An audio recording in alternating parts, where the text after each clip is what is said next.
We have been live streamed. As usual, just give it a few moments to catch up. There we go. We are live. Let's get this shared. Tag you in it as well.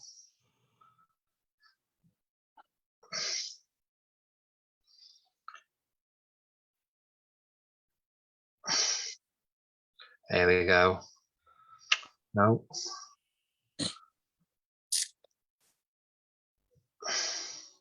Come on. Stop fucking about. There we go. That's the one. There we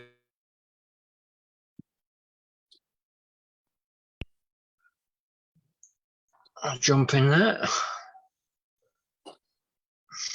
Evening, Willie. Thank you, mate. Season 3, episode 9, I think. We have Mr. Dominic Negus. He's agreed to jump on at the last minute as my planned guest has come down rather ill. So, yeah, cheers, mate. How are you? Mate, not a problem, mate. Not a problem. It's nice to see you. Nice to talk to you. It's been a while. It has been a while, hasn't it? Yeah, I think when was it? Just the COVID thing. Wasn't it? Years ago when we did the Ex-Bad Lad podcast, wasn't it? Yeah. I think we got some good. We got some good ratings with that thing. Yeah, we did. Well, I've been wanting to get it set up again, but I know you've been busy, and life gets in the way, doesn't it? But yeah, I mean, life's been a bit hectic lately. I mean, been in like we said earlier, it's all been full of ups and downs, ain't it? Like not so good, and and just about average, ain't it? You know what I'm saying? So, I mean, last year we had a bit of a bad one. We lost Mark, didn't we? Mark Potter, and that was quite a lot of us are still trying to get over that, to be honest with you. I mean, it's hit me probably harder than losing my own mum, and it's, it's a bit hard even talking about it, to be honest with you. I mean, it's like Mark was one of my, we went back, I know Mark since I was a kid, and once that horrible disease got hold of him, there wasn't a lot we could do about it in the end. But I mean,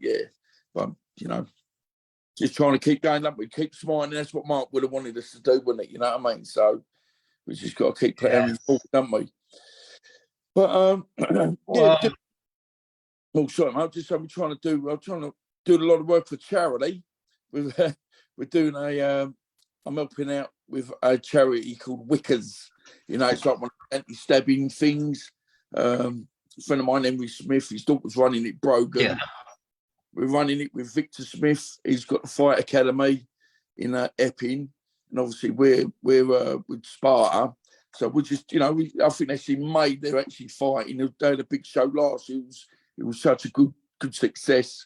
So we're going back at it again. We've got, there'll be a couple of teams. We're going to eventually split the teams up. Vic will have his team.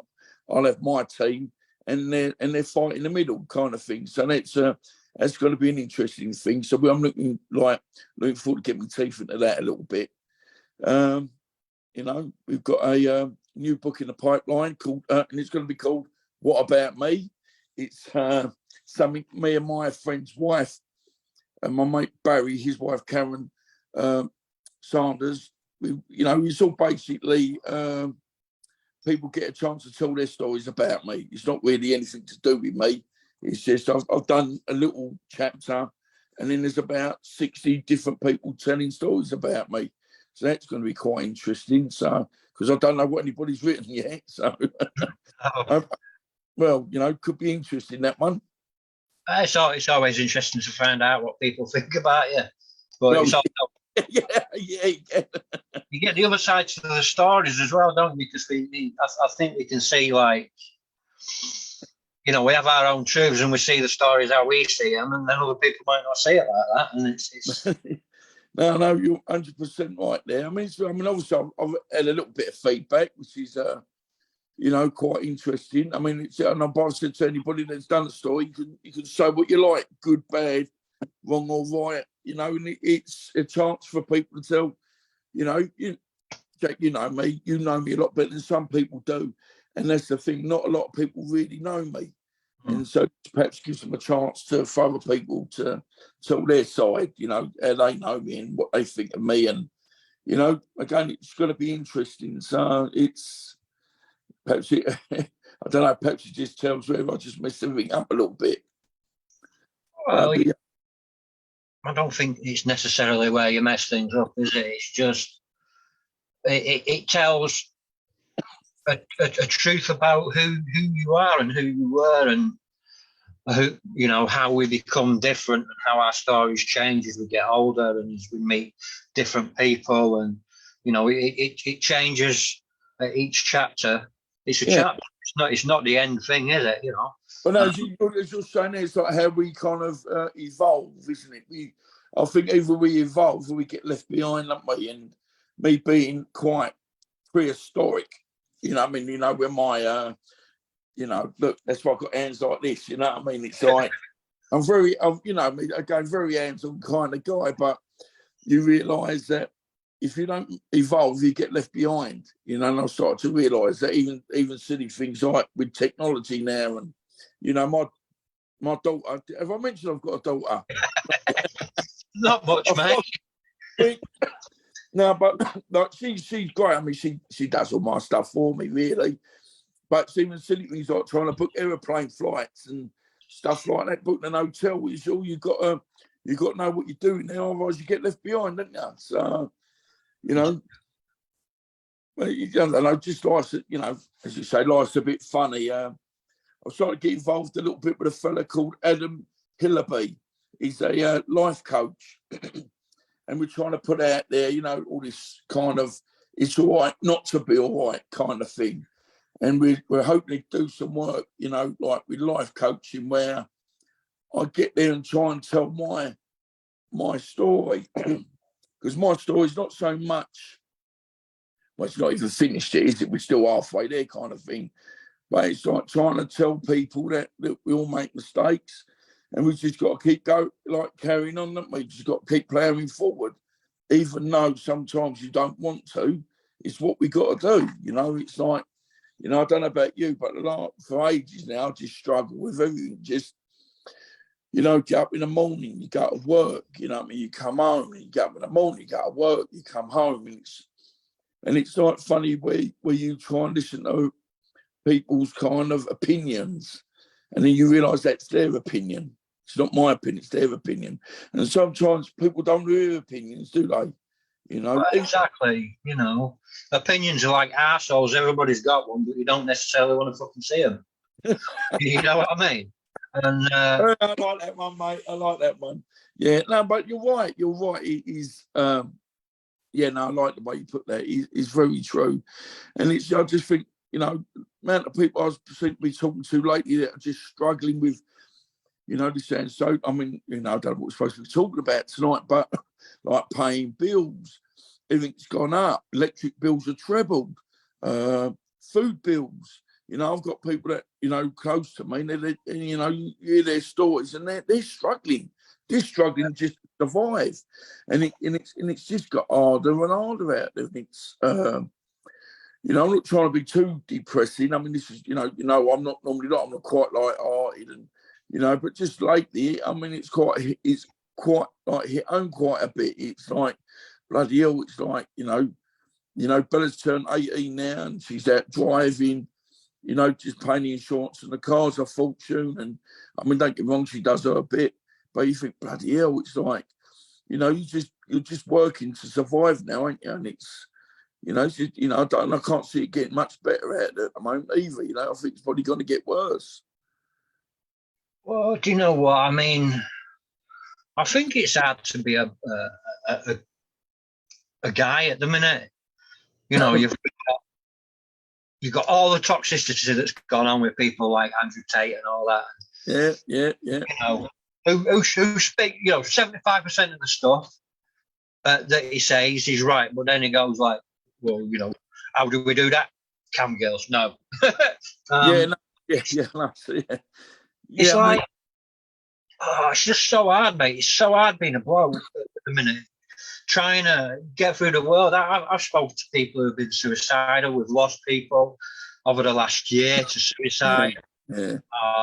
Men's mental health is down, and it's so difficult. I mean, you know me, I don't talk about nice things a lot. No, not really. You know, I talk about the depressing things that other people don't want to talk about. But you know, we need to find something for the men out there. We need to find something that is just going to help us mentally. I think it's fine as mean. As I said, one of the things I've said before, I think as men, you know, I've learned now it's good to talk. I really get it. But I just think you've got to find the right people to talk to, because as a man and as yourself, I feel sometimes you talk to the wrong people, it makes you feel very vulnerable. Do you know what I'm saying? So it's always, you know, that's what we're trying to get. I mean, this we're trying to put out there, like, you know, we're like in a men's kind of workforce. Then they need to sit down and still like have some sort of, you know, perhaps not counselling, but have like meeting rooms where you can all just sit down and basically get it off your chest. Because the amount of shit that I want to talk about, it's like, I seem to struggle every morning. I wake up and it'll be like, here we go again. I get into the car, go to work. And 9 times out of 10, and I've got, you know, it's about being honest. So you end up delaying tears in the way to work, just going, you know, what's happened? Why is life like this? And I said before, if my dad was alive now, I'd be going, Dad, why didn't you tell me life was going to be like this? Because what it's got has become fucking hard. It's become hard.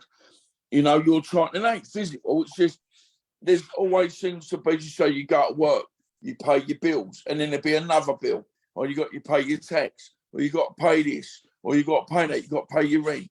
And it's like, for Christ's sake, give me a break. And it's like, it ain't always money either, is it? It's, you know, you got to think about your health, stuff like that. But it's like, you know, I mean, I don't know about, I could tell you the last time. I mean, I went to Italy last week. It's my mum's anniversary. It's like 11 years since my mum's gone. So me and Bella went out there for a few days.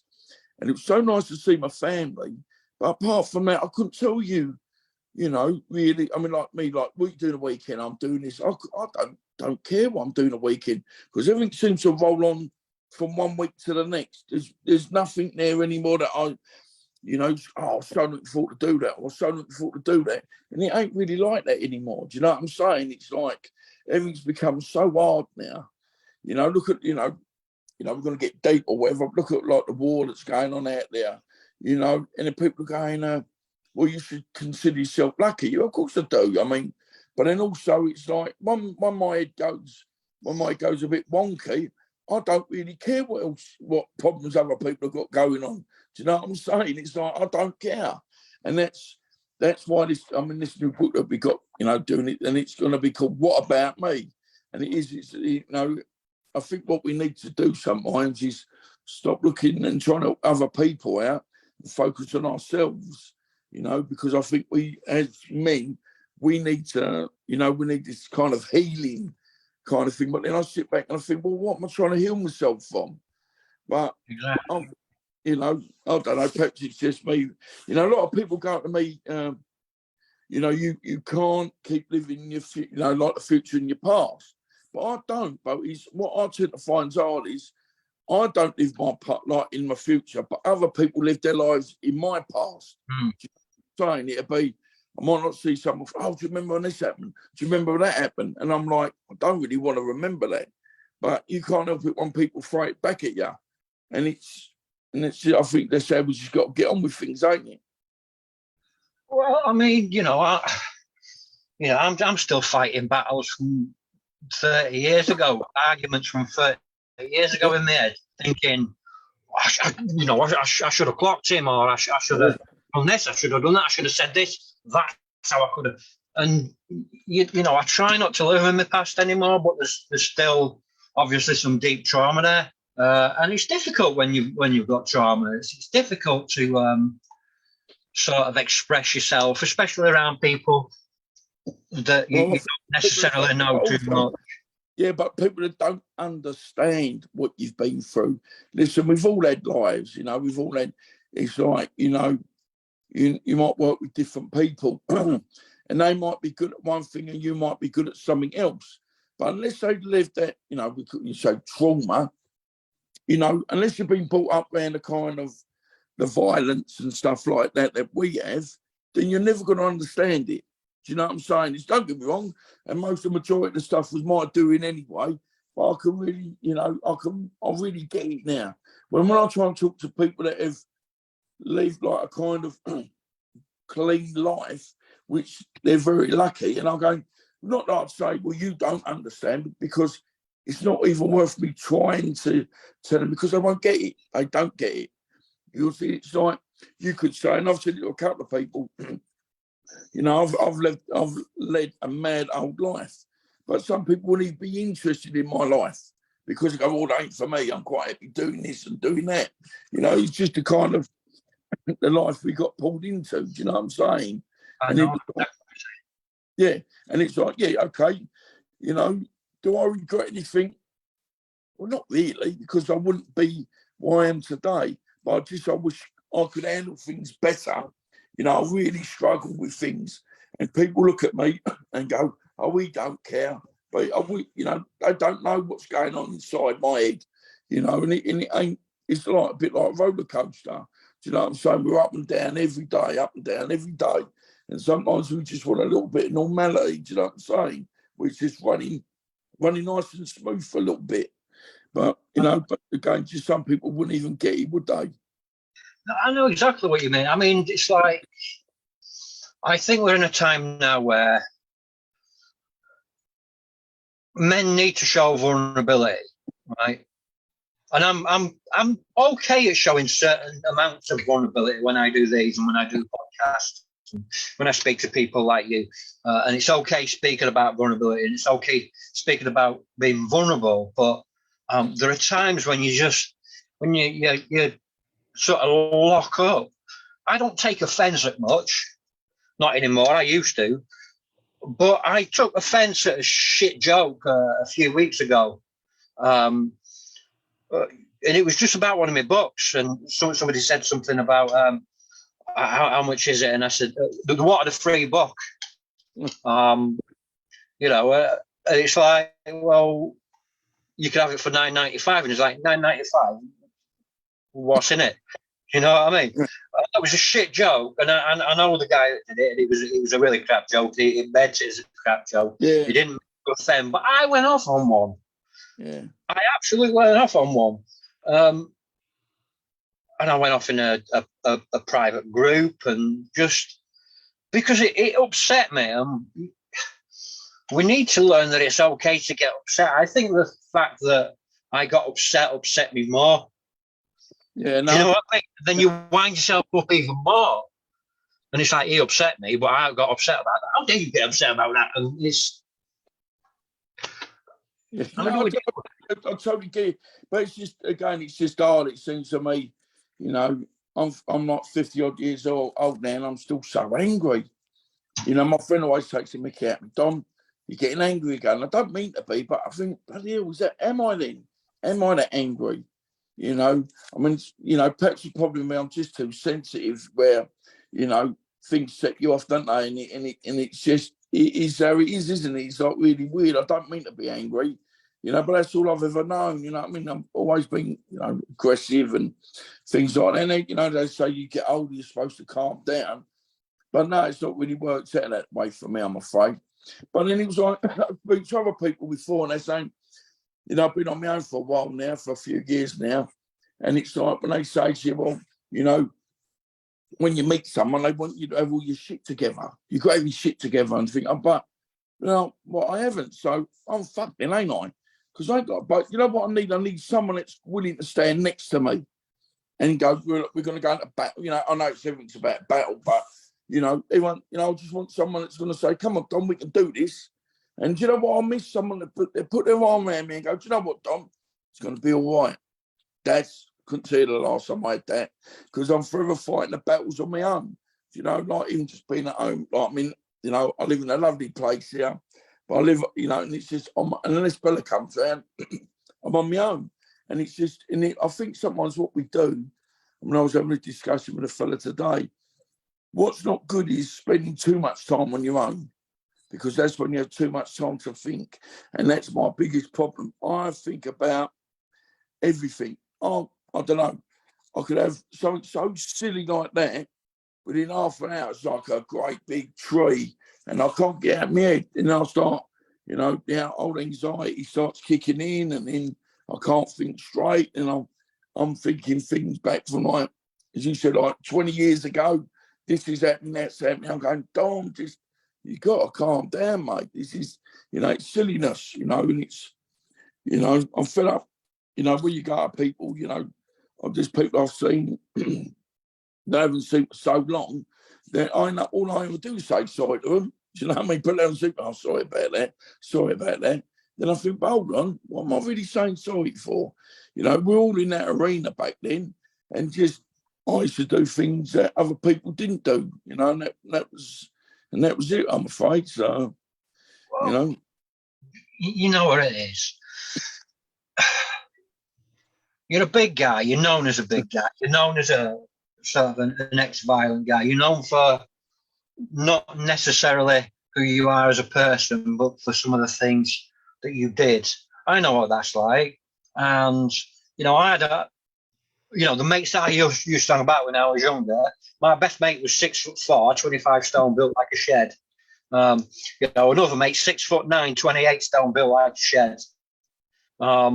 Me, 6'1", built like a dollhouse. I don't know. But the people just walk by and go, he's big. And it's those little comments. And I get that. I used to get it. Oh, he's skinny. Look at his teeth. You look like a crackhead. You look like a smackhead. I get it. And it feeds this. I don't know. It's like it makes my, you know, I have a white wobble up sometimes, and I'm thinking, you know, well, I tend not to get the you know, I tend not to obviously be nowhere near as bad as I ever was. But I still would defend myself if I have to. There's no problem about that. But then it's like, I just realise now where every action comes a reaction. I also knew, like, years back, you know, drinking was no good for me. Obviously, drugs were no good for me. I mean, I haven't had a drink for over 3 years now.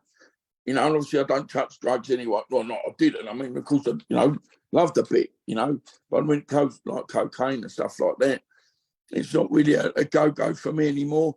But it's like, so I've tried to clean my act up as much as I can. But so, you know, been to meetings and stuff like that. And I do, I go in now, so I'm Dominic Negus, I'm an addict, and I'm fucked. And it is, it's like, oh, I like that. And I, you know, I'll try and get things off my chest. But then it's like, you know, all it is like, I feel like I've done my dirty laundry and I'm going home again. Do you know what I'm saying? It's like, you know, because, and I said, you know, keep saying, you know, so that this new book is called What About Me? Because that's how I feel a little bit at the moment now. What about me? Is it my turn now? Is it my turn for all these people to look after me after I've looked after them for all these years? You know, I mean, it's, you know, I look at, you know, I get phone calls still, people asking me about this, people ask, and you know what it is? It's not hard, but what I find it's just it's just easier not to answer them. And then I get the message now, do you know what I'm saying? Because as I think we all learn, there ain't no free lunches, you know what I'm saying? And there's always a price to pay. And what I found, it was always me paying the price. So, and that's, you know, that's the hard thing, ain't it? So, you know, I know life, you know, life's what we make it, but, you know, I said, I've had this job. I work at a hostel. I've been over 3 years now, and it's very therapeutic, but it's very draining. It's very draining. You know, you're talking to people that are so, we're going to say selfish, but they're only worried about themselves. Do you know what I'm saying? And that's the bit that, you know, you try and help certain people, and they would lie to your face. and you think, oh, well, okay, we give it the benefit of the doubt. And when you realise it's a lie, you think, I knew that was going to happen. You know, and you end up kicking yourself because, you idiot, you idiot, but it is what it is, ain't it? And we just got to kind of, just carry on. Yeah, yes. I try to, me, I'm a man of faith, and I try to love people as much as I can. And I try to help people as much as I can. But there's a time when you have to start saying no. And there's a time when you have to start looking at you. I've helped people launch their podcasts, and I've gone on other people's podcasts and it's great. But like you're saying, it's what about me? Yeah, what about me? I've fought for 3 years to keep this going. Yeah, you know what I mean. And I have one guy that pays 20 quid a month so I can pay for my Zoom bill. Yeah. Keep going, and that's how him and his partner are loving me. Well, I've got to say, but look, you were saying the other day, I felt, you felt like you kind of had enough a little bit. But I felt like, at least with your podcast, your podcast is very to the point. You take no prisoners. If you want, don't get me wrong, it's good. We all need a bit of sense of humour. I mean, I'm very lucky. I mean, well, I wouldn't say he's my friend, but I met that Dapper Laughs. I'm paired close with Ted Simmons, does his tough talk kind of thing. Not tough talk, was it? Real talk. And so you get a bit of both with them. But with yours is just like bang, in your face. And some people like, don't get me wrong, that's why I like talking to you, because we just, we just tell how it is. And it's, but some people, I think they need that kind of bit of hilarity, they want to laugh about. I mean, so I think you and me the same. But this is, when we talk, this is gets quite nitty gritty, do you know what I'm saying?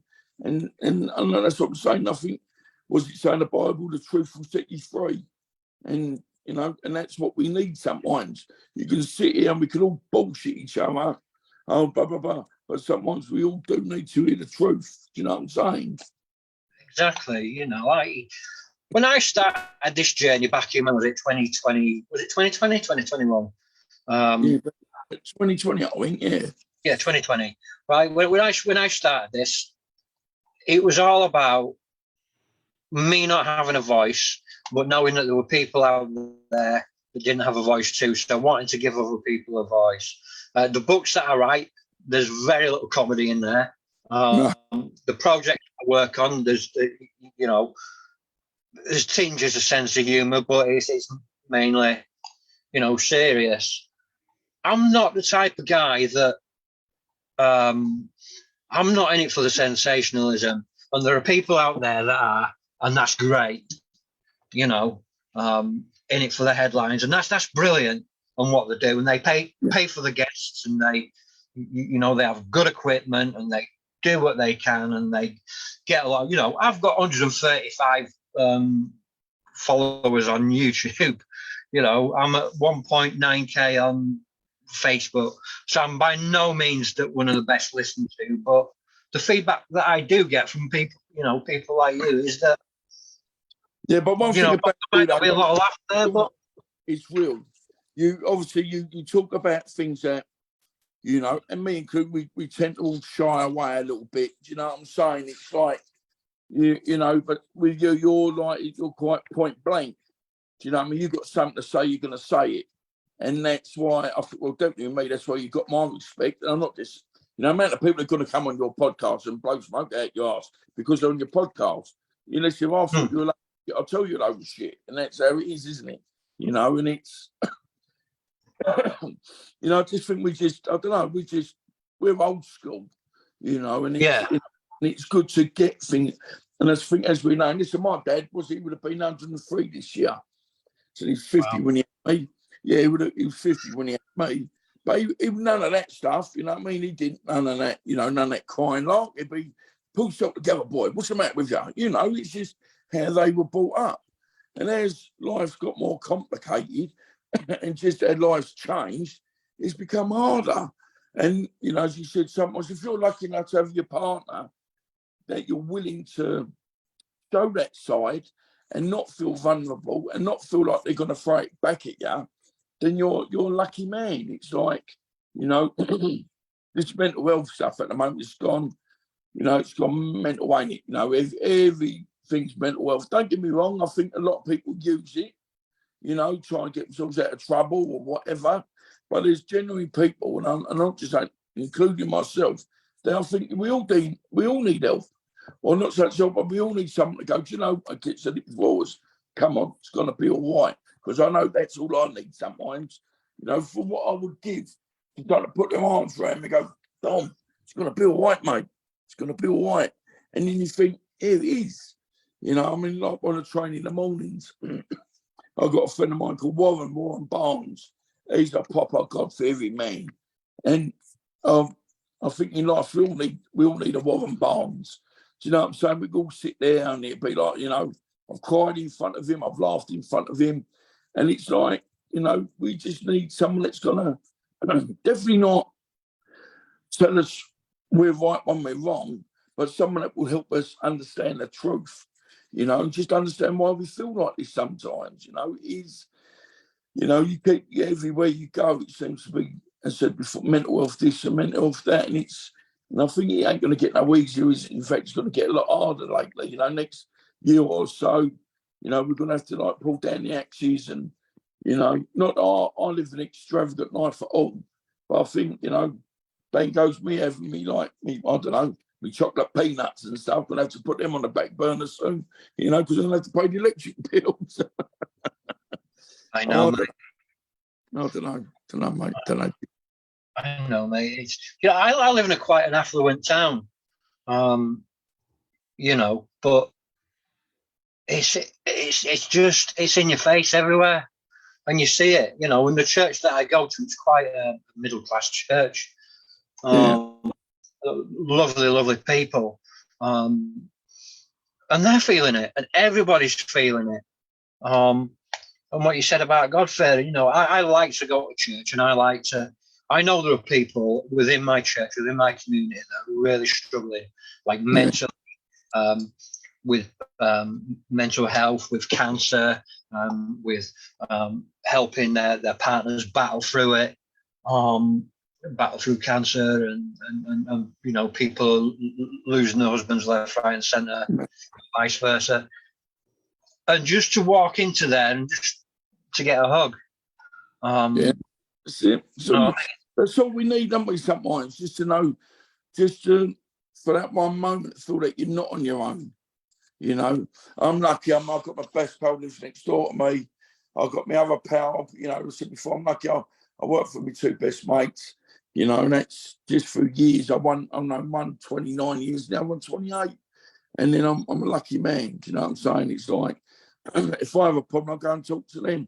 But then sometimes I'm sure they get pissed off with me because it's normally the same old bollocks anyway, do you know what I mean? It's like, you know, but sometimes, I don't know about you, but I miss feeling happy.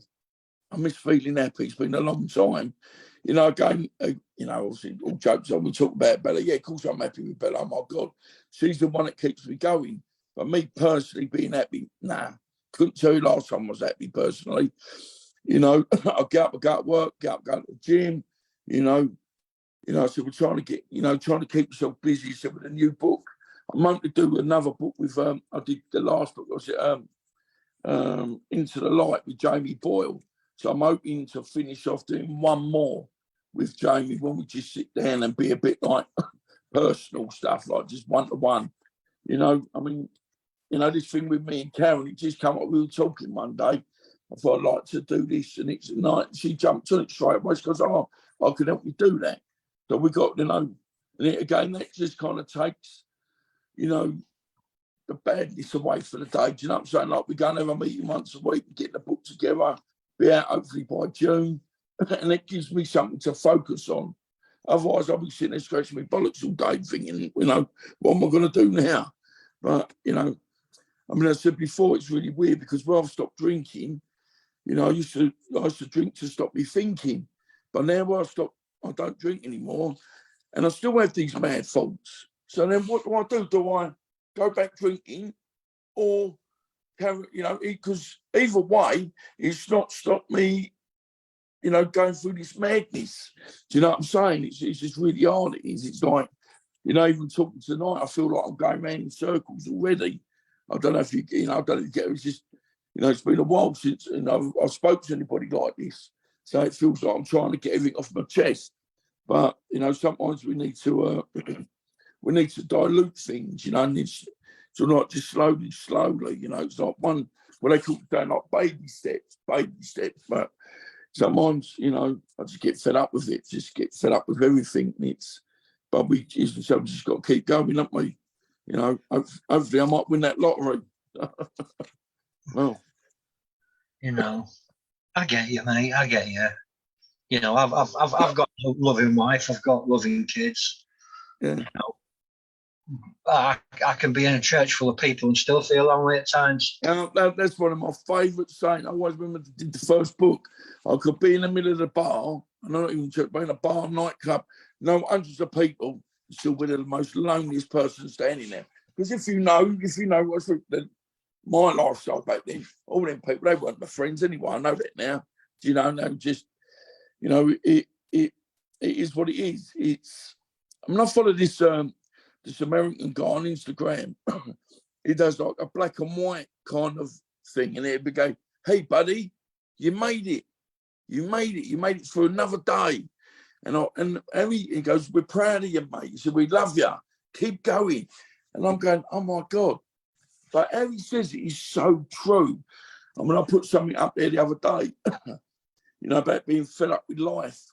Not that I want to go and do myself any damage or hurt, not kill myself, but sometimes you just get fed up with life. Do you know what I'm saying? It's like I spoke to someone the other day, and I'm not going to say, I just think, you know, and he said it to his partner. Sometimes he feels like he doesn't want to wake up. Not that you want to hurt yourself, but sometimes you just get fed up with life. Do you know? Because it's fucking hard, you know. And then you imagine what your kids have got coming up. You know. Again, you've got my girl, you've got your kids.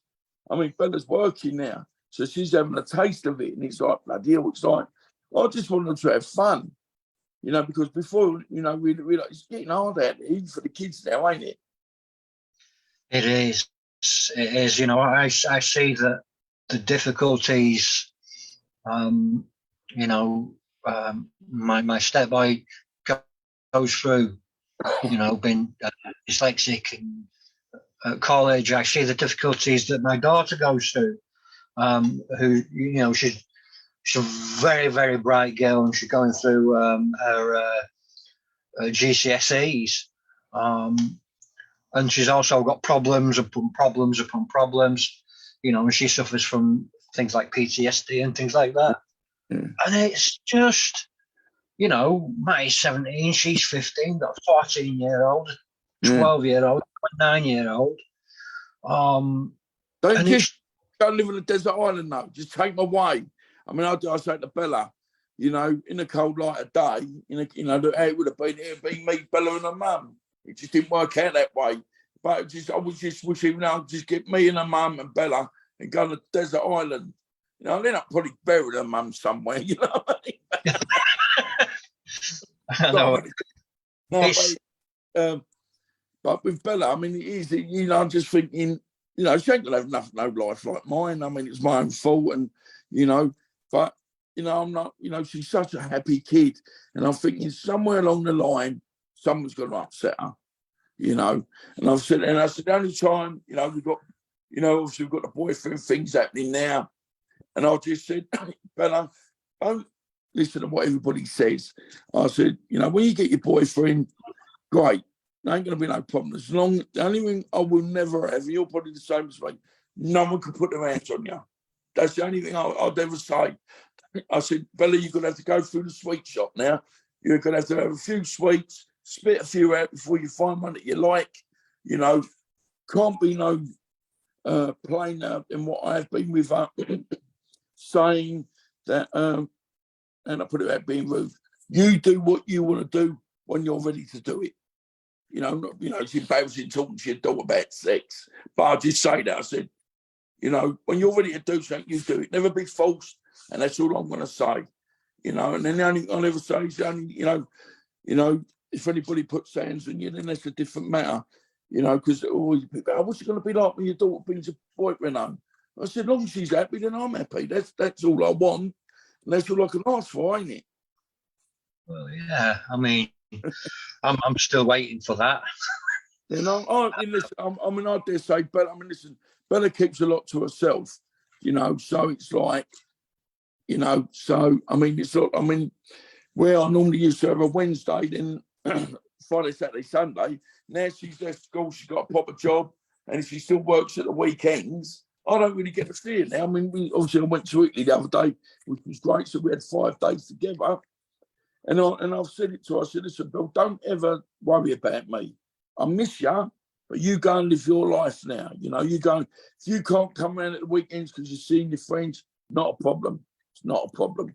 You know, as long as you're happy and having a good time, you know, then good luck to you. Good luck to you. So, and that's how she normally calls me once a night or once we speak to each other nearly every day. So it's not a problem, is it? It's just letting her like fly, opening her wings a bit. Do you know what I'm saying? It's hard though, isn't it? You know, I mean, my daughter's 15, she'll be 16 in May. She's gone from coming every week to now coming every 2 weeks. And she's now wanting to spend more time at home so she can be with her friends, but also concentrate on her work. Because, you know, some of the other kids I've got are noisy. It's not easy for her to concentrate. I get it, I miss her, but I want her to have her own life.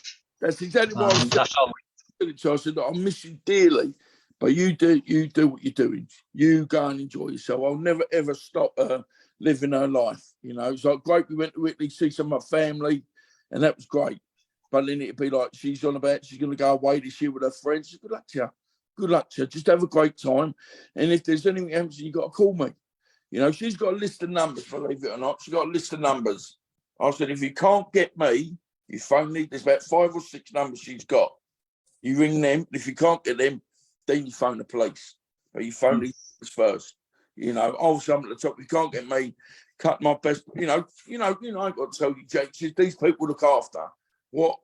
Tried to explain to someone the other day, like when Mark was ill, and I was supposed to have a bit of time off of work, and I totally get it. Like we were a bit understaffed, and you know, and I wanted to take Mark to the hospital one day. I couldn't, whatever, and you know, and I get it. My other manager go, well, I'm not really happy. So I totally get it. I said, well, come on, I'm coming in. I said, when I tried to explain, what you got to remember is though, my friends ain't like normal friends.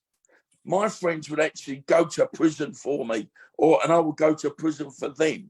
Do you know what I'm saying? It's not like, oh, I've got me mate Bert, we go fishing together. Or I've got me mate Peter, I see him. No, these are people I've grown up with. And I know we're going back to Mark again, but obviously when Mark was ill, it affected so many people. Like, like his, I would like to talk about it a little bit, I suppose. Because it's like it happened so fast. I mean, again, I grew up with Mark. He was 15 when I first met him, and at 15 he was a proper handful, and I was 20. And it's just like, so when we lost Mark, it was like it affected me more than losing my own mum. And it's like, I'm looking at his thing there. It's like you thing that you have at the bollocks. At his funeral, I got it tucked behind my bionic man. You know what I mean? So, but it's like, it's just mad how things happen and people are going, well, you've got to enjoy your life, and Mark will want you to enjoy your life. I'm going, yeah, but I totally get that. But then sometimes I think I'd rather be up there with him, mate. You know what I'm saying? It's like, it's just, I don't know, a life backs you in a corner kind of thing. And that's kind of like how I feel at the moment. It ain't good, but it's, I'm still here and I'm still fighting. Do you know what I'm saying? I know what you're saying. I think I kind of owe you an apology because I don't keep in touch as much as I should. And, I don't like bothering people. I don't like bothering, I don't like bothering you. And, I don't want to be that person that's like, can you do this? Can you do this? Can you do this? That's just not who I am. No, I know that, Jack, but it's definitely it's different. It's like, you know, I was talking to my mate. I normally have breakfast with my mate Mickey every Sunday. Mickey and Lee, two great guys. And it's like, when I speak to Mickey yesterday, he goes, I was in intensive care the other day. I went, what do you mean?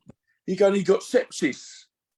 And he's telling me, and I felt so bad because just lately, I've not, you know, I went to Italy and I missed about 3 weeks of this, we called it like the Sunday Club. We had breakfast. We've been doing it for years, but in the last 4 years. And I felt so bad because I'm thinking, like you just said, and they go, don't be silly, you didn't know. I said, no, but I should have called you. Just like we normally text each other. Like he knew it was my mum's anniversary. And so he texts me, like the stupid things. They're the things that keep men going, or men, women, whatever. It's not just about, you know, it's not just about men, I suppose, is it? But I think women are stronger than blokes anyway, but it's, you know, different kind of a scenario. It is. I could talk about mental health all day, you know. We could put a wide range on it, but at the end of the day, I'm not a woman. I know some of the things that affect women, and I try to learn more and more and more. But you know, there are some things that I just don't understand, and I'm a married man and I've got daughters, but there are some things that we'll never understand as guys. And women need women. Women need that sisterhood and that friendship, but men need that brotherhood and friendship. And the thing is, especially in the world we're living in right now, when you mention brotherhood, it winds people the wrong way because they'll look at people like Tate and and it's like, well, no, that's not the way it is. You know, men should be allowed to be masculine, and men, you know, what is masculine anyway, but men should be allowed to do that. But men should also be allowed to be vulnerable and, you know. I'm murder tech. You know, if you ever see me, you know, when you get to see me, you know, I'm an hugger. I'm a massive hugger. Give everyone a hug. You know what I mean? And some people, but that's the way I've always been. It ain't me trying to show how big and strong I am, because perhaps, you know what it is? Perhaps because that's what I want. I need a hug. That's what I'm saying. I need a hug. So you tend to do, you know, you go, you know, I'm murder. I can't, you know, and when I love my friends, and I do truly love my friends, and I do, it's just so, you know, and some people get it, but some people don't. You know, it's like, you know, some people think it's me trying to go, oh, you know, it ain't like that, is it? If I like you, I like you. If I don't, I want to go near you. So there you go then. It's like catch 22. Yeah. I mean, you know. It's hard, isn't it? We shouldn't be afraid of being vulnerable. That I'm very blessed that I've got a family and a wife that allow me to be vulnerable when I need to be vulnerable. It's great, you know. I've got a community of people that allow that, but still, you know. But I think what you're getting at now is, and I do like talking about it because I'm finally understanding. But I think what you do with certain people, you scare them because they're not used to showing that side. And that's, again, what we're trying to get across to people. It's okay not to be okay. Do you know what I'm saying? It's like, I'd love one day, perhaps, you know, we'll all come up, we'll sit with you, and I'll bring up this Adam Hillaby. He's a life coach. He ain't half good. And he's saying he's trying to put these schemes out there where for men, like working men, that we go in front of all these kind of, like, I don't know, just trying to think what. So like 30 people on the building site. We go and sit there, we do like a seminar, tell them a bit about this. And majority of geezers our age, you know, they all know I am. Do you know what I'm saying? In that kind of world, good or bad. But when you sit there and you try and explain to them how you're feeling, it really scares people because they don't expect people like myself to be like that. You know, they think, I've always said it, big bad Dom, walking down the road, we look at him, he don't care, blah, blah, blah. And I'm like, you ain't got a clue. You know, I'm just like that little boy that's still lost. I miss my mum, I miss my dad, you know. And it is, you know, his mum said mum's anniversary. And all I ever kept saying to my mum every day since he died is, I'm sorry. My own son, I know people are going to go, what for? Doesn't matter. But how it all it shouldn't have gone the way it did. So every day I'm always saying sorry. And it's like, I know him, I feel like that little boy that's lost. And I just want to run and see me mummy. Mummy, tell me it's going to be all right. And I think a lot of people are like that. But we're just too scared to show it. We get ourselves in pickles. We don't think there's any way out.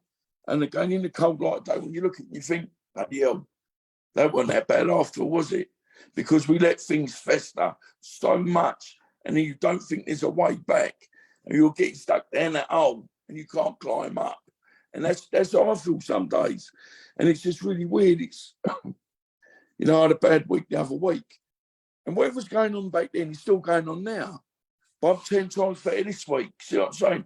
And whatever's going on is nothing that can't be fixed anyway. But it's how your mind kind of takes over. Do you know what I'm saying? No. Yeah, we can be our own worst enemy.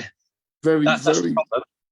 Very. But it's that imposter syndrome as well. It's like when we start doing well, and I'm working on myself. Then you wait for it to go wrong because things are going all right. You wait for it to go wrong because that's what you think is going to happen. Exactly. We should be just enjoying it. Should just be, it's like I'm still so close with my mother. Well, it should always be I call my mother, my mother-in-law, like Nick's mum. And I go around it, but up till recently, I got in contact with my ex. I was with a girl up in Newcastle, 94. And met her in Benidorm, things like that. And I got in contact with my ex-in-laws. And I went up there and I took Bella up there. And we sat in their front room. And it was like the mum and the dad and my ex-brother-in-law. What we were gutted about was the other brother-in-law, Lee.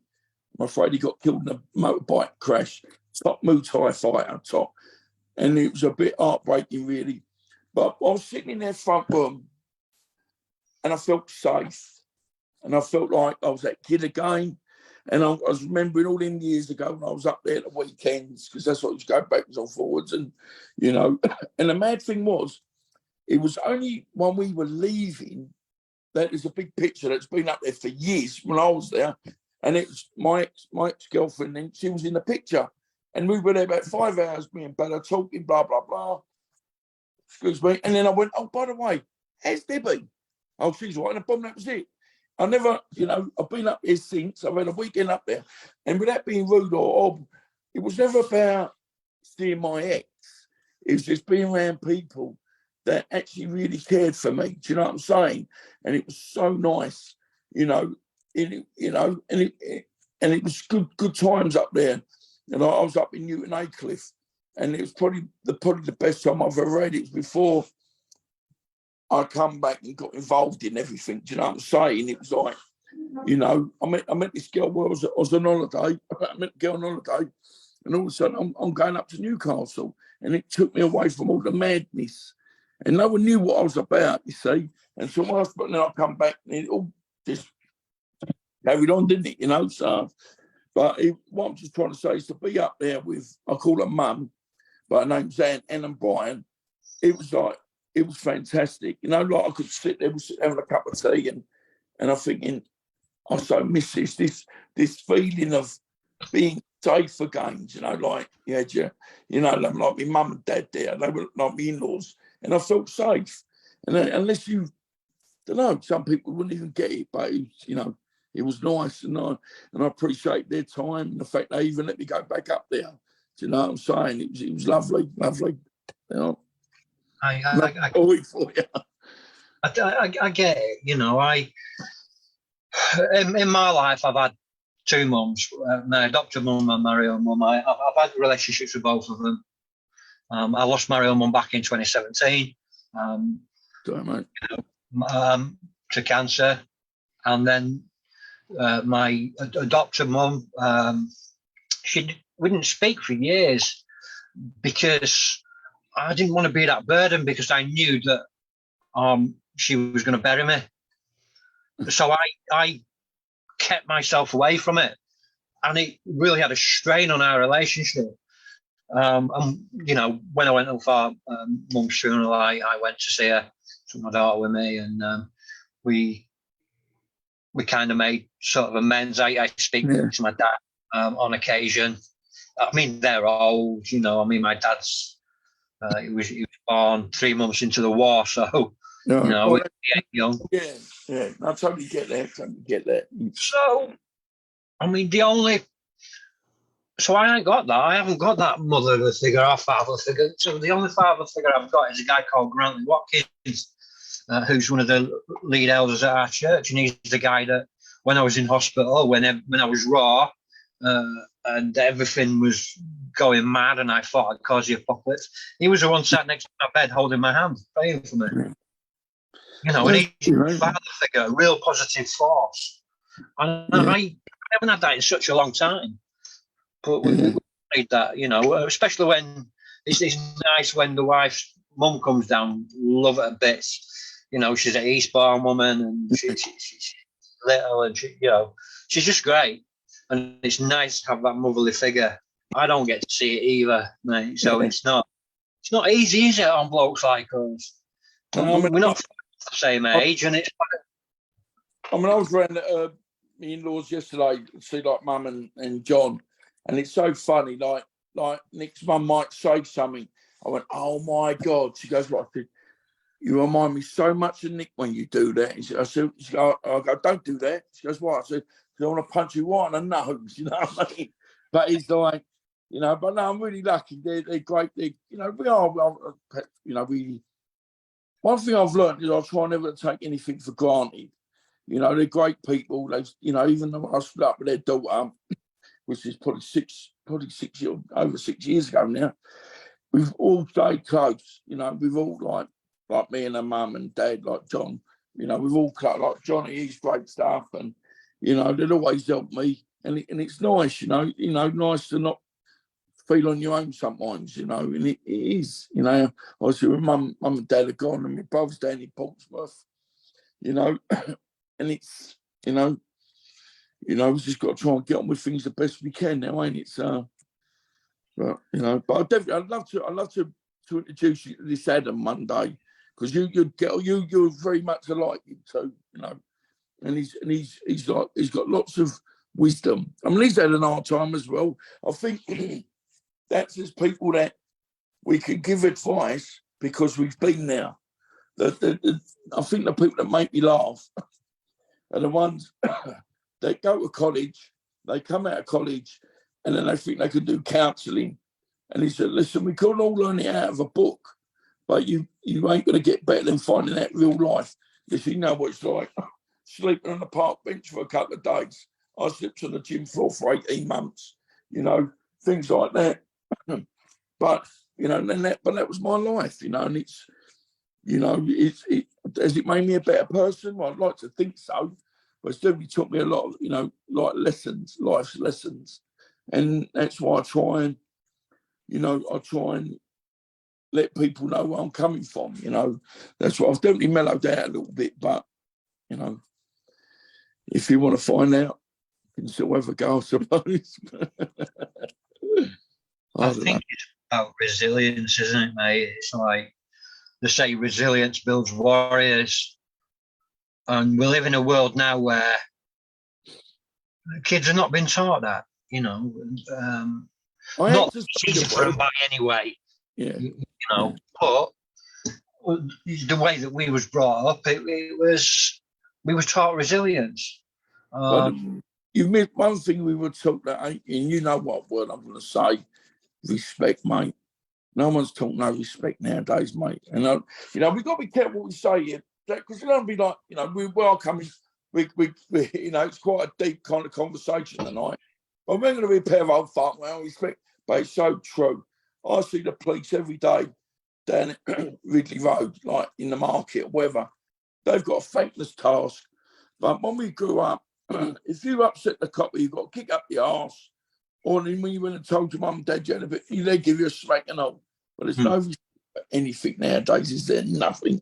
Not even kids to parents, parents to kids. So and that's the battle we're fighting. So different level though, isn't it? It's like Yeah, I mean, I've been violent in my time, and you've been violent in your time, but it's kids killing kids, stabbing kids. I just don't think they understand the damage they're causing each other. You know, again, old farts. You know, looking at video games. My dad used to say that. Oh, you watch too many videos, or you play too many video games. I don't listen. When people are stabbing each other, no one's a fucking surgeon, are they? They don't know what they're doing. You know, and then I just don't think, and then we go from that one thing, how many families does it destroy? You know, you see something like that, or knife stabbings, beatings, muggings, you see all that happening nearly once a day. You see something happen where we are, and it's such a shame. It really is. But what you do, mate, as you say, resilience to us, because I think it's a shame what we've got used to. Because people go, oh, no, I'm just used to it. But what with it?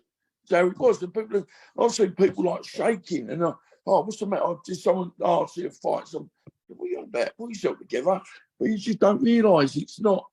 You know, some people ain't born like that, are they? It's just, you know, I wouldn't say we were lucky, definitely, but it's just suppose we put ourselves in, you know, the battle zone. We only got out of it what we put in, you know. So I think we've only got ourselves to blame anyway when it comes to that. Yeah, I mean,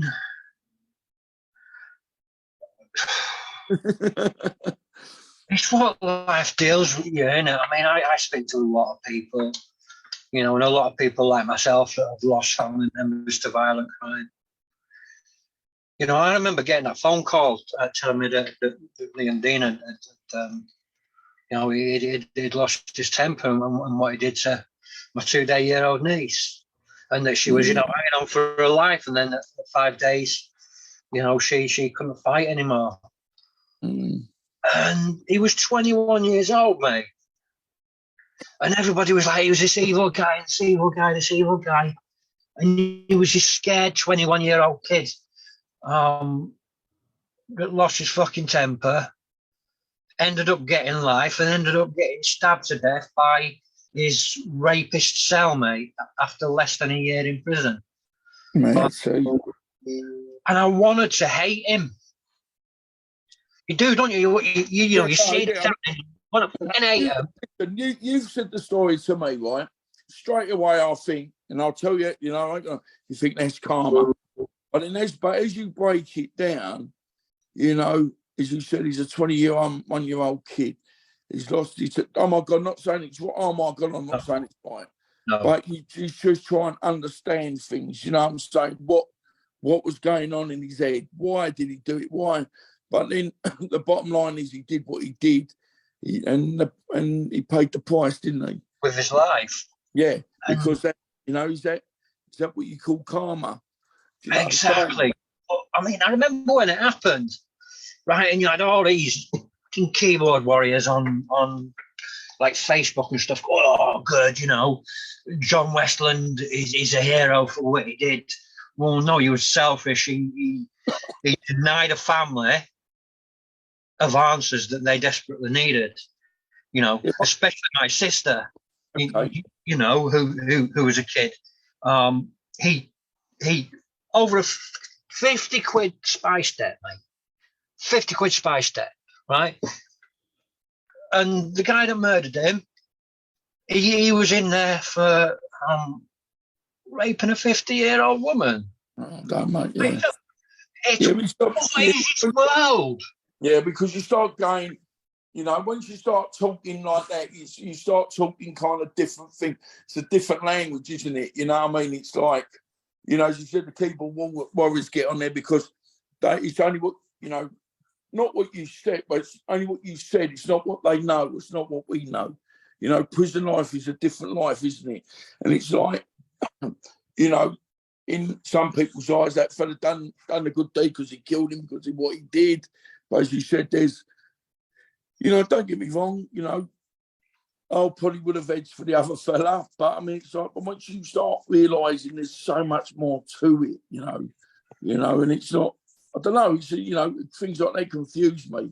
Because the bottom line, you think, why? Why did he do it? Why? And as you said, there's no explanation there, is there? Because you never, you know, not that perhaps he wanted to. I mean, again, we said this earlier, the truth will set you free, but sometimes you're better off not knowing the truth, you know what I'm saying? Because the truth fucking hurts and all. So. Oh, yeah, mate, it does. It does. It don't just hurt, it burns right deep into the core, yeah. You know, I talk a lot about forgiveness. I can't get my head around that one yet. I'm getting it. I mean, I've got to go. I'm not going to say no, but I've got my friend. He's taught me the power of forgiveness. I mean, I've seen him forgive some people, and I say to him, I go, can't get my head around that one yet. Getting it, understanding it, you know. And sometimes I'm like, you know what, I'll drop that one out there. You know, I'll leave that now. But I'm forgiving you, but I'm just saying, yeah, okay, you know, it's done now. Let's just walk away. But he's a powerful man that can do that, you know. It's not, and that's where my weakness comes into it. So I'm not strong enough yet, and you know, I haven't got that belief yet to say sorry to people. Mind you, a lot of people out there, you know, don't really give a fuck about me anyway. So what's the problem? So, you know, it is what it is, isn't it? So, look, at the end of the day, who's it going to affect more, me hating someone? Is it going to affect them? Because I'm pretty sure that they can't give a fuck about me. You know, yeah, so it's going to affect me. And it's going to affect you. Now it's getting deep now, ain't it? It's like, I ain't going on, I don't go too deep, but I'll show my loyalty about something. Don't just say, I don't know, don't want to talk about it, but out of loyalty, the only one it affected was me. Everyone was else doing their stuff, carrying on, and me, Dom, I'm so loyal that I just couldn't do what everyone else was doing because I was showing my loyalty to a friend of mine. And in the end, I'm thinking, I'm the only one that's losing out because no one fucking cares.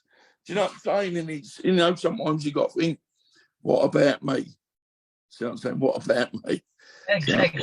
It's like, who's there when you've got an axe in your head? Hold on. And I was like, you know, going with that. I still use that as a reminder. You know, I do. You know, there ain't many days I go you know, when I get at me pram a little bit sometimes still, I went, yeah, walk away. You know, because I need that reminder sometimes, you know what I'm saying? It's like, you know, I'm just happy. So I'm not happy, but I'm just happy doing what I'm doing now, you know. Don't want to go back to what I used to be like. But it is what it is, mate. I don't think anybody wants to be like that anymore, especially at our age. I mean, I don't know about you. Oh, someone said that to me. Someone said to me about your kids. I said, I'm fucking too old. You know, it really annoys me that. I said, speak to your fucking self. I can still do what I've got to do, and I've done it. Don't worry about that. And I'm thinking, but it is true. I suppose as you get a little bit older, you start feeling a little bit more vulnerable.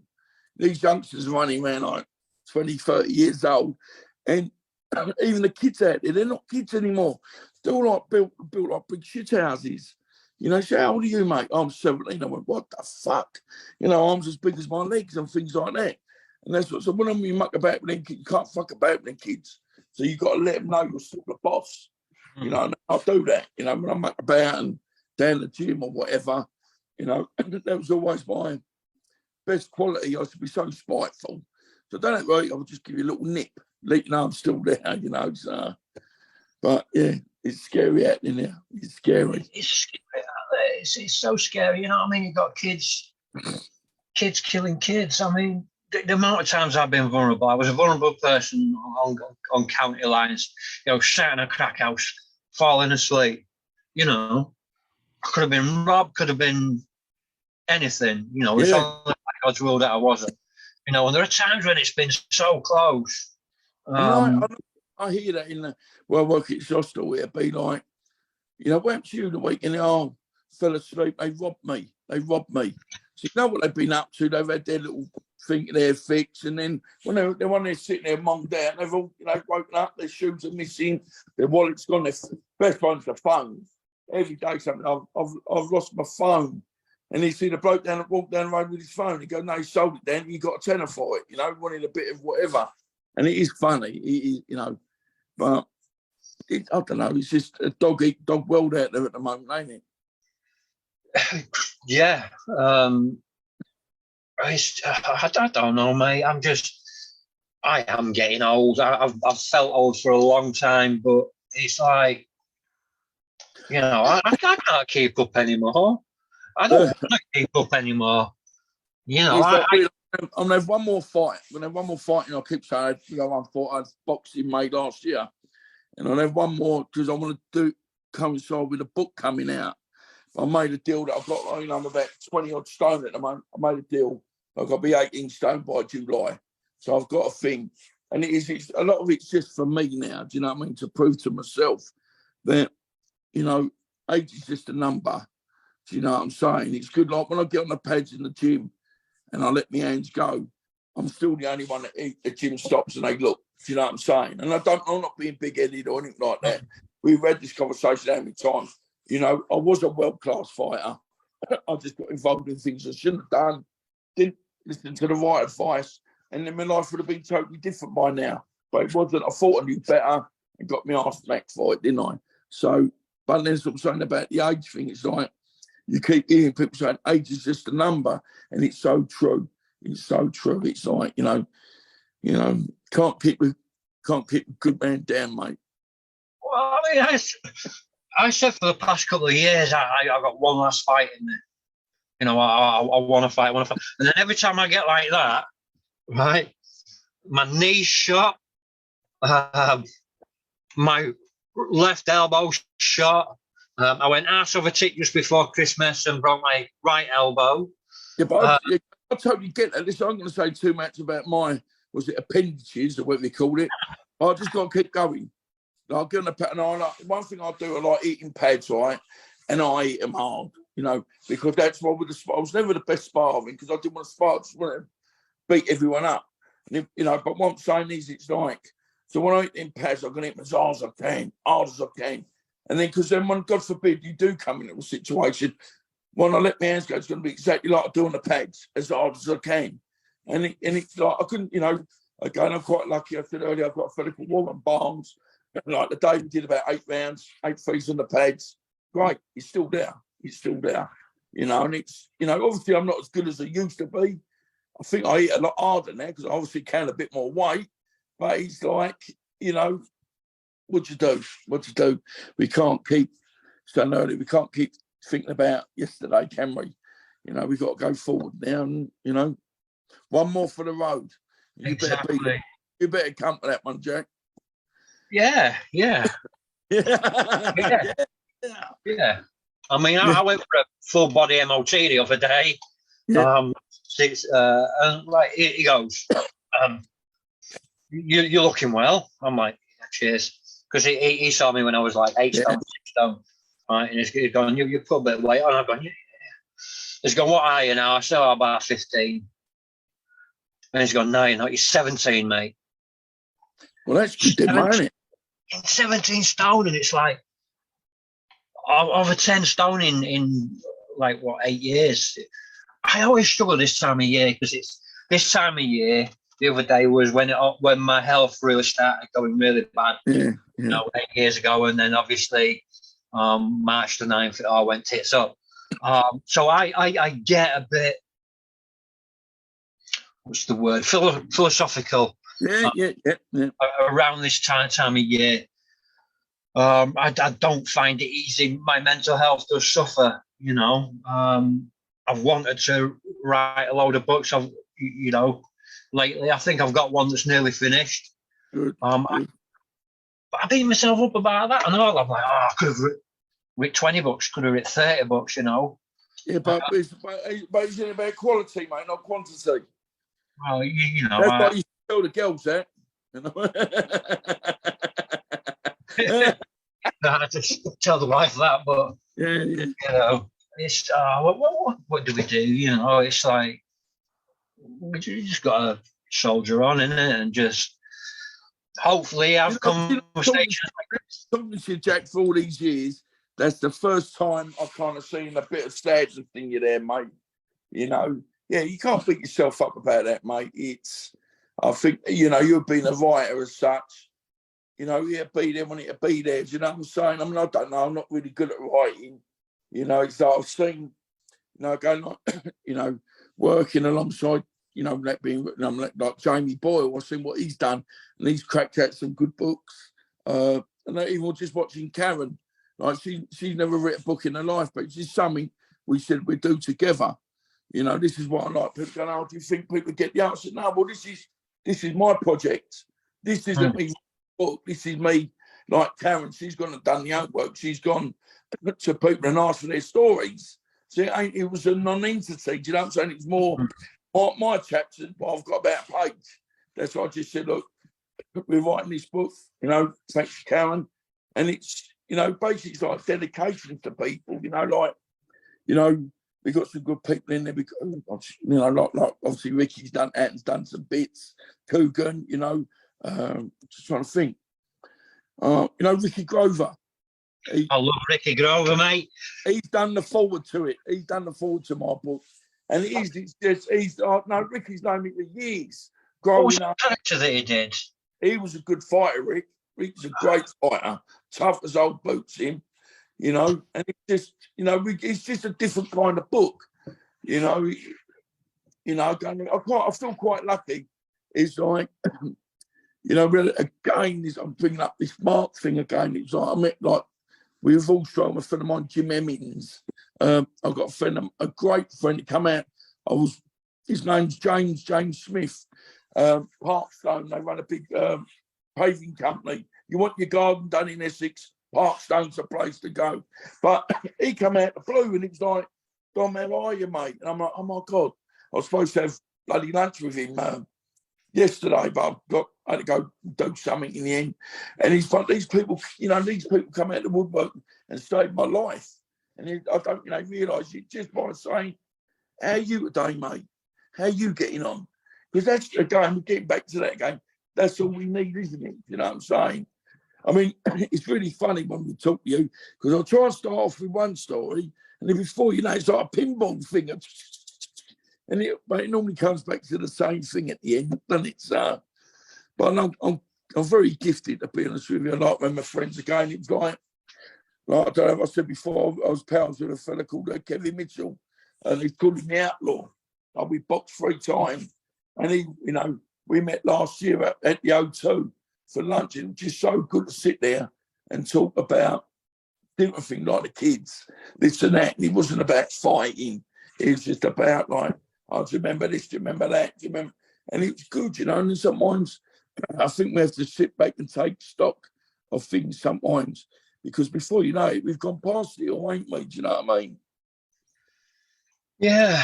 Yeah, I know what you mean. It's like, you know, I like conversations like this. These conversations are you know, it's what makes sort of Live on Undrugged, because it's just, and it's what makes my books, and it's what, you know, because it's raw. It's raw. It's not planned. It's not a script. Well, that's, I always remember the first time we'd done it ages ago. And when people go, do you need any questions? I said, no, I don't need nothing.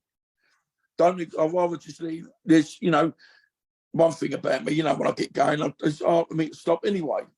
It's like, you know, and it's just different with you. It's like, you know, even though I'm talking to you, I feel like I'm just talking to you. I know people are listening. There might be 1 or 2 listening, but, you know, it's like, you know, it's just good to talk to you, Jack. And I mean that. It's like, you know, the years we've known each other, you know, it's just funny what, you know, sometimes you think, well, we should have done more together anyway, you know, and it's... I think it's laziness on my part. No. It's I'm working. It's like even me being here today was like quite, because normally I'll get back and go, I've got to go do something. Again, I was supposed to meet James yesterday, just finished one meeting, and I had to go back into town, back to the hospital, sort something out. I think, oh, bloody hell. There's just not enough hours in the day anymore, you know, so... No, I mean, I love doing this, mate. I love doing this. I don't know. I love speaking to you, because it's always honest. Well, I think I became honest now.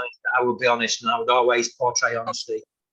And I think we know each other well enough that, you know, you could probably say something to me that I didn't like, and I'm not going to get the because this is the 4th time I said it. Because the truth will set you free. You know, if you've got something to say and I don't like it, it's probably because you're right anyway. You know what I'm saying? Well, exactly. I mean, I like the fact that there are people that come on and watch, and I've got people that come on and watch every week in, week out. They support me week in, week out. There's people like you that, from the sidelines that support me, and that's great. But if people didn't show up, I'd still do it, and I have done, because but it's your passion, isn't it? You love it, and that's great. It's great that you've got something that you love that you can do. It's great, It's like, that's a gift. And you are gifted. You are good at what you do. When you don't get the old beep, beep, bop, bop going on. The old, what's it called? Was it Mick Collier, wasn't it? Collier? What was that? Hip up, hip up, hip up. No, but it's good, though. It's good. But as you say, this is something like talking to you in your back room kind of thing. It's great. But that's what I think it'd be great if you got us all there one day round the table and we'd all just fire into each other. I think that's great, We'll arrange it, mate. I mean, I live what? Listen, you thought I'll drive up, mate. I'll drive up. It wouldn't bother me, you know what I mean? I said I'll bring that Adam up. He's really, honestly, you two are so alike. Let's do it. I live about 9 miles outside Norwich. We've got epic studios in Norwich. I'll go and stay in a place called Aldborough. Yeah, that's not far from here. Well, I was up there last weekend, or the weekend before. For the weekend, my mate's got an house there, beautiful house. And I love it there because it's going back in time. No one knows me. I walk down the road, get a coffee, a bit of breakfast, to sit there, sit on the beach for an hour with my music on. It's great, fantastic. Yeah. So do it then, mate. We have to do it, yeah? Yeah, well, I live in a place called Wyndham. It's the most excited it's been here was when John Travolta was filming down the road and he came into the co-op and everybody was like, "Oh, it's John Travolta," Don't worry, I'll be walking into the supermarket. I fuck that Dominic Negus, hide the till. You know what I mean? Security. Let's do it. Let's do it. There's a studio in Norwich where Jack Mate films. Let's go there. Get a few of us together. Let me speak to Adam and we chuck a few dates in the pot and we see when you're about him up. And we do something, you know what I mean? So it'd be good for both of you guys, a bit more, more faces on your podcast thing. It'd be good. Yeah, it would. I mean, I'm really pushing on with this now. Yeah, don't ever stop, mate. Don't ever stop. It's just that you get people that. Yeah, but bottom line is, fuck them. You're on a mission. Was it the Blues Brothers? You're on a mission from God. A mission from God, yeah. No, but you're doing this, mate. And as much as I'd like to think perhaps talking tonight, one or two people might have got where we're coming from, maybe. You know what I mean? I know I'm a bit mixed up, but it's like, so talking to you, it's like diluting the situation for me. As said before, I've not gotten here because I want to get any fans, or I don't think like that. I'm getting it because I want to talk to you, because I haven't spoke to you for a while, and I feel lucky that you let me on your show, and that's it. Said before, the amount of people get on shows because of their egos. It'd be I was on science. Listen, if you wanted to hear about violence and stuff like that, go and look at the podcast I've done like 10 years ago. You know what I mean? That's all the violence you you can handle. This is different now, isn't it? It's like we're trying to get on a better way of living now. Violence. I know. I've got the encyclopedia on that. This is what it's harder for me now, being the way I am. Because different ways of handling things, ain't there? Yeah. I guess. I mean, it's just nice to be. I handle things like this. This is my therapy. This is my catharsis. Occasionally I'll get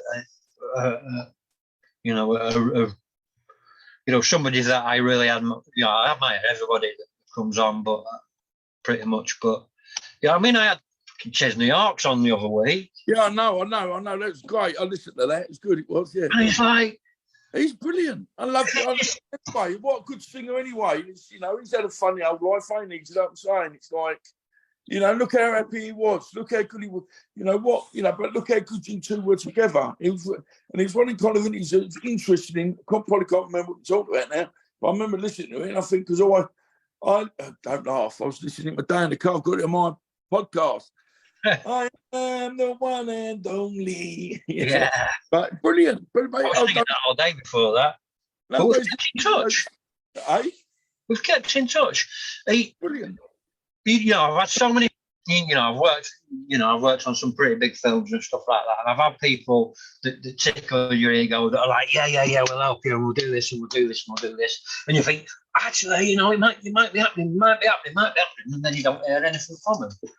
But with Chesney, it's like, I love you, Jack, because of what you do. We do pretty similar things. I really want to help you. And he's reading my work. He's listening to my work. He gave me his contact details. I've got his address. We're going to do this thing with a mate. He's got to be there. I want Chesney sitting next to me with digestive biscuits. Otherwise, there's trouble. Yeah, well, he lives in LA now, but he does come over a lot. He does come over a lot. He does all these festivals and stuff.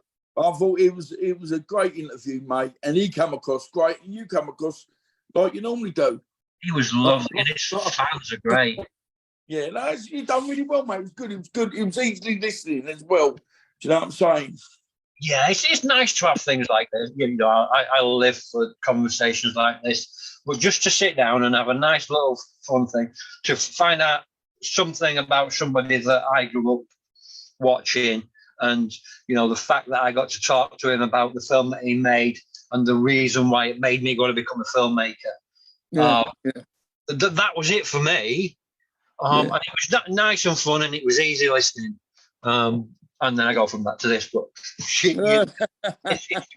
I like it. I don't. Brilliant. I do care whether people listen. I want people to listen. Of course I do. And I want people to subscribe. The Accidental Journalist on YouTube. The Accidental Journalist on YouTube? Yeah, The Accidental Journalist on YouTube, or JW Greg on TikTok. JW Greg, or Accidental Journalist on YouTube. Yeah. Is that the one? Okay. I think, yeah. Say it again. People know who I am. People watch. It's great. But Brilliant. It's nice to have a conversation. It's nice to have a conversation. I don't want to sit there. I ask questions to a lot of people, but I always prefer it when it's like this. I'm getting adept to asking questions, but I don't want. Yeah, I do want that, but I want to be able to be myself, and doing this, speaking to people like you, getting you on here again. Once the next book comes out in June, and we definitely jump on again, and perhaps I'll get Karen on, who's helped us, and it's her kind of project. It's not, I didn't want anybody thinking I was putting anybody's noses out of joint of it. This was just, like you're doing a project ourselves. It wasn't me writing another book with someone else, or we got a new author, again, because if that was the case, I know about the game, the third time I spoke about it with Jamie, he done a great thing with my second book. But this was just, I was sitting there talking about it, and I said, I've got this idea, and Cameron, I can help you with that. I can go and speak. And then I said, right, and obviously she's done all the work on it, and it's just, we've got some people that are putting the money up to publish it. So, obviously we've got to work that out, and it's not like, I'm not paying for it. So, which is quite handy. So in June, keep your eye out for, I can't remember, What About Me? It's called. What About Me? It's called. So, right, Jake, I want to go now. I want to go and do my hair. So, yeah, I want to go and watch some telly with the missus. That's what we like to do. That, mate, I mean that. And listen, I hope everybody's enjoyed it. I know it's been a little bit deep tonight. We'll save all the violent stories for another time. Do you know what I'm saying? So, yeah. All right, brother. I'll speak to you soon, mate. Love you, mate. Thanks, mate. Ciao, ciao. Bye. Ciao, ciao. Bye. Well, what can I say, guys? It was a bit unexpected. Yeah, he was nice to be able to catch up with Dom. Not seen him for a while. It's just nice that to be able to get him on, and it's always open and honest and a bit raw. And I'm going to make no apologies for that. But yeah, I think it's Lee Mayo next week, next Monday. So yeah, I'm going to go and grab some coffee and go and watch some murder stuff with the wife. But yeah, thanks for tuning in as always, guys. Love to you and yours, and I'll speak to you again soon. Bye.